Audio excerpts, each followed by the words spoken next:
Hello guys, welcome to I tutor. आज हम discuss करेंगे टीचिंग मेथडोलॉजी का बाकी methods. And last video we just saw the learning method only, and in this video we will see that other two, and there is three and four more is their methods. So we will see at next video, and now we will just see and next methods. Okay, the next method is discussion method. What is discussion method? A method in which group discussion technique are used to reach instructional objective. That is the kind of group discussion technology or technique for the teaching methodology. Students listen to others' opinion and express their opinion too. Discuss with the teachers the point that were missed during the discussion. Students learn on their own and find out key points, and students exchange their ideas.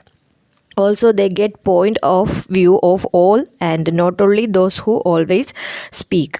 And after discussion, when students give their presentation, the teacher corrects their mistakes, and they can make their own notes also through this discussion method.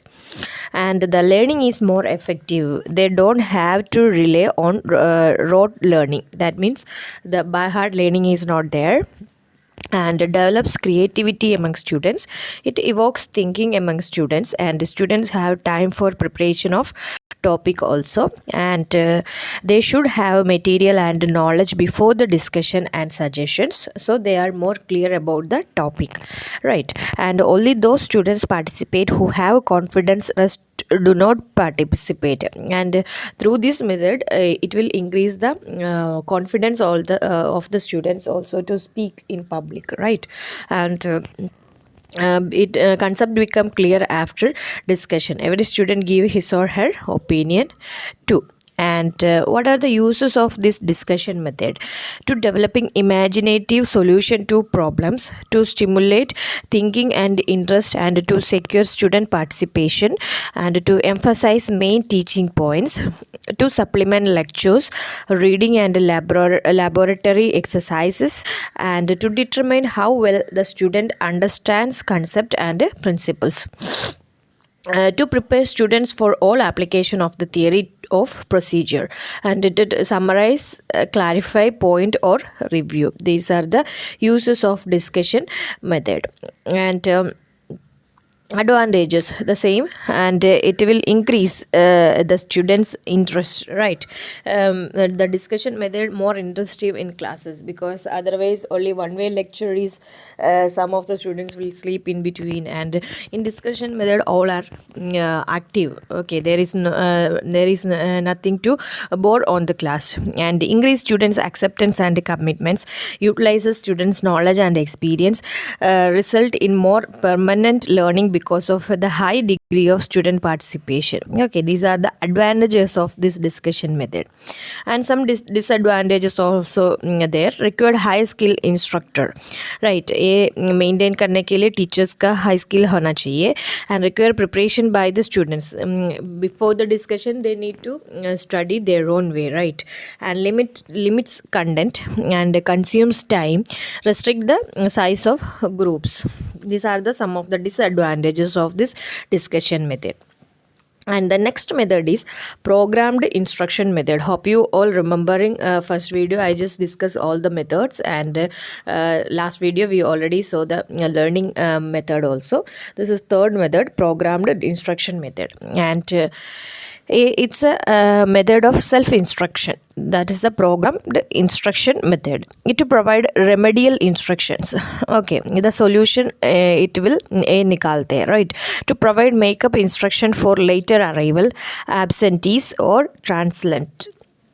To maintain previously learned skills which are not performed frequently enough, and provide retaining on equipment and procedures which have become obsolete, and to upgrade production, accelerate capable students, and to provide enough common background among students, and also provide the review and participation of the knowledge and skills. This is programmed instruction method. it's a self instruction only. And okay, and what are the uses? Reduce failure rate. Through this, they will reduce the failure rates and improve end of course proficiency and save times and provide for self instruction too. And disadvantages are required local or commercial preparation, all right, and required lengthy programmer training and increase expenses and require considerable lead time, right. ये सब time लेते हैं for teaching. In one way method they can just cover the topic जल्दी जल्दी से, तो यहाँ पे time लेते हैं. And the study assignment method. What's the study assignment method? A method in which instructor assigns reading to books, periodicals, projects, research paper or exercises for the practice. Of course, all of you know the assignment. What is assignments? You are just going through the teacher will take the lessons in class and give assignments related to the topic. You just refer different books and or through Google you research the topic and will prepare a assignments, right. That's the assignment. And what are the use of what is that method? Okay, we will see that method to orient students to a topic prior to classroom or laboratory work. It enhances the ability of research on any topic as the students search topic from different books, website, etc. It's a active learning and to set the stage for a lecture, demonstration of discussion, and do it provide for a capitalize on individual references in ability, background or exercise experience through differentiated assignments, and it provide for the review of material covered in classroom or to give practice, and it provide enrichment materials also. And uses and what are the advantages of this? It increase the coverage of material and reduce classroom time and permit individual attention too. These are the advantages, and disadvantages also rare there and require careful planning and follow up, poses an evaluation problem, produce non-standard result. Some of won't perform well in assignments because they are preparing self, right. And these are the some other methods, and we will see 3-4 also there, and we will see in next lecture section.